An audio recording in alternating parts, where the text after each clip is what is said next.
people who don't want to disclose the truth are people with something to hide. In today's program, I will put the spotlight on an act that was enacted in the year of 1871 on February 21st. The Congress passes an act to provide a government for the District of Columbia, also known as the Act of 1871. What I am about to share with you today is a premise for all the things that are happening here today in the year 2012. When you fully understand the ramifications of the past, you will then fully understand the ramifications of the present, and you will know how to change the future. And here is where our story begins. With no constitutional authority to do so, Congress creates a separate form of government for the District of Columbia, a 10-mile square parcel of land. The act was passed when the country was weakened and financially depleted in the aftermath of the Civil War. It was at that time a strategic move by foreign interests, international bankers, who were intent upon gaining a stranglehold on the coffers and neck of America. Congress cut a deal with the international bankers, specifically the Rothschilds of London, to incur a debt to said bankers. Because the bankers were not about to lend money to a floundering nation without serious stipulations, they devised a way to get their foot in the door of the United States. The Act of 1871 formed a corporation called the United States, all in capital letters. The corporation, owned by foreign interests, moved in and shoved the original Constitution into a dustbin. With the Act of 1871, the organic Constitution was defaced and in effect vandalized and sabotaged. When the title was capitalized and the word "for" was changed to "of" in the title. The Constitution of the United States of America is the Constitution of the Incorporated United States of America in all capital letters. It operates in an economic capacity and has been used to fool the people into thinking it governs the Republic. It does not. Capitalization is not insignificant when one is referring to a legal document. This seemingly minor alteration has had a major impact on every subsequent generation of Americans. What Congress did by passing the Act of 1871 was create an entirely new document, a constitution for the government of the District of Columbia, an incorporated government. This newly altered constitution was not intended to benefit the Republic. It benefits only the corporation of the United States of America and operates entirely outside the original organic Constitution. Instead of having absolute and unalienable rights guaranteed under the organic Constitution, we the people now have relative rights or privileges. One example is the sovereign's right to travel, which has now been transformed under corporate government policy into a privilege that requires citizens to be licensed. An example would be passports. By passing the Act of 1871, Congress committed treason against the people who were sovereign under the grants and decrees of the Declaration of Independence and the organic Constitution. The Act of 1871 became the foundation of all the treason since committed by government officials. The United States isn't a country, it's a corporation. In preparation for stealing America, the puppets of Britain's banking cabal had already created a second government, a shadow government designed to manage what the common herd believed was a democracy, but what was really was an incorporated United States. And conspiring together, this two-headed monster disallowed the common herd all of their sovereign rights under the original Constitution. To fully understand how our rights of sovereignty were ended, you must know the full meaning of the word sovereign, which means chief or highest supreme power, superior in position to all others, independent of and unlimited by others, possessing or entitled to original and independent authority or jurisdiction. This description I have cited can be found in Webster's dictionary. In short, our government, which was created by and for us as sovereigns, free citizens deemed to have the highest authority in the land, was stolen from us along with our rights. It is important to keep in mind here that according to the original Constitution, only we the people are sovereign. The government is not sovereign. Our original Declaration of Independence states, government is subject to the consent of the governed, and that's us.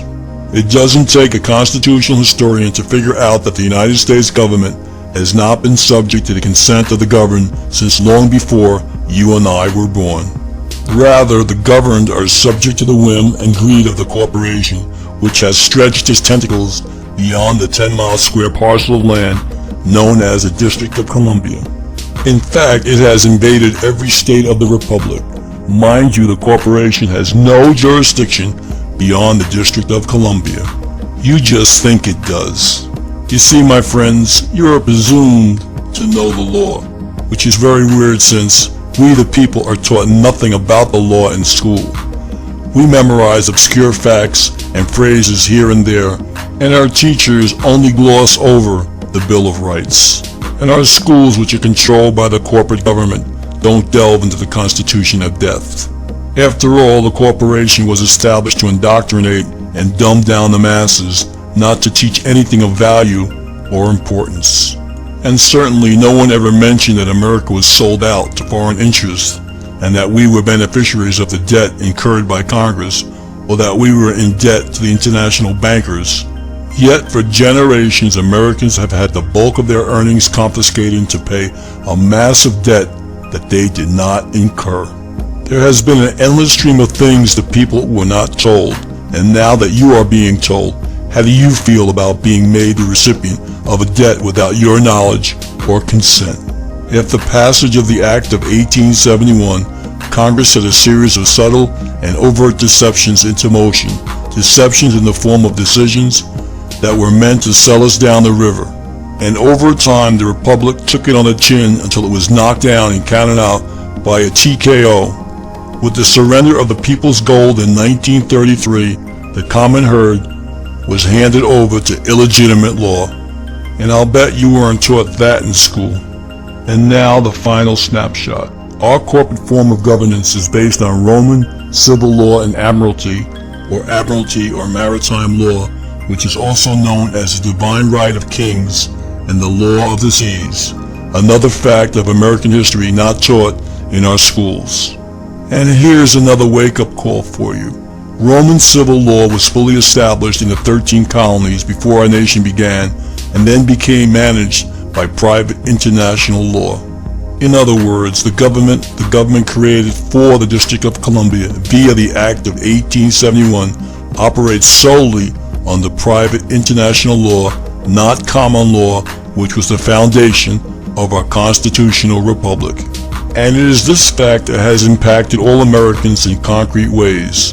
For instance, although private international law is technically only applicable within the District of Columbia and not in the other states of the Union, the arms of the corporation of the United States are called departments. As an example, the Justice Department, the Treasury Department, and those departments affect everyone, no matter where and what state that you live. Guess what? Each department belongs to the corporation, to the all capital letter United States. I now pose the question, how do you feel that you know that you are now being ruled by a corporation? A corporation that operates under Roman civil law outside the original Constitution. I challenge everyone listening to contact their congressman and see what they have to say about this. Congress is fully aware of this deception.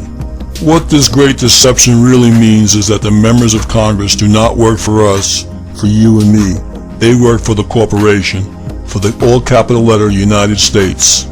Is it any wonder why we can't get Congress to do anything on our behalf or meet our demands or answer our questions? And here's the bottom line. Technically, legally, or any other way you want to look at this matter, the corporate government of the all capital letter United States has no jurisdiction or authority in any state of the Union, the Republic, beyond the District of Columbia. Let that tidbit sink in, then ask yourself, could this deception have occurred without full knowledge and complicity of the Congress? Do you think it happened by accident?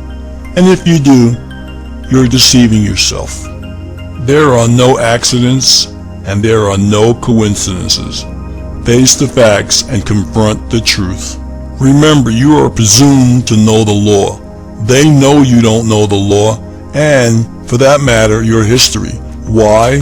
Because no concerted effort was ever made to cheat you or otherwise or inform you. As a sovereign, you are entitled to full disclosure of all facts. As a slave, you are entitled to nothing other than what the corporation decides to give you. Remember also that ignorance of the law is no excuse. It's your responsibility and obligation to learn the law and know how it applies to you. No wonder the arrogant corporation counted on the fact that most people are too indifferent, unconcerned, distracted, or lazy to learn what they need to know to survive within the system. We have been conditioned to let the government do our thinking for us. Now's the time to turn that around if we intend to help save our republic and ourselves before it's too late. As an instrument of the international bankers, the all-capital letter United States owns you from birth to death. It also holds ownership of all of your assets, all of your property, and even your children. Think long and hard about all the bills, taxes, fines, and licenses you have paid or have purchased. Yes, they had you by the pockets. If you don't believe it, read the 14th Amendment. See how free you really are. Ignorance of the facts led to your silence. Silence is construed as consent. Consent to be beneficiaries of a debt you did not incur. As a sovereign people, we've been deceived hundreds of years. We think we are free, but in truth, we are servants of the corporation. Congress committed treason against the people in 1871. Honest men could have corrected this fraud and treason, but apparently there weren't enough honest men to counteract the lust for money and power. We have lost more freedom than we will ever know thanks to corporate infiltration of our so-called government. Do you think that any soldier who died in any of our wars would have fought if he or she had known the truth? Do you think that one person would have laid down his or her life for a corporation? How long will we remain silent? How long will we perpetrate the myth that we are free? When will we stand together as one sovereign people? When will we take back what was stolen from us? And in closing, I would like to ask the final question. If the people of America had known to what extent their trust was betrayed, how long would it have taken for a real revolution to occur? What we need now is a revolution in thought. We need to change our thinking. Then we can change our world.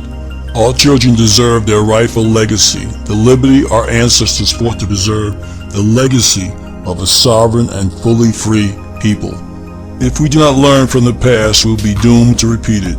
I'd like to thank everyone for watching The Act of 1871.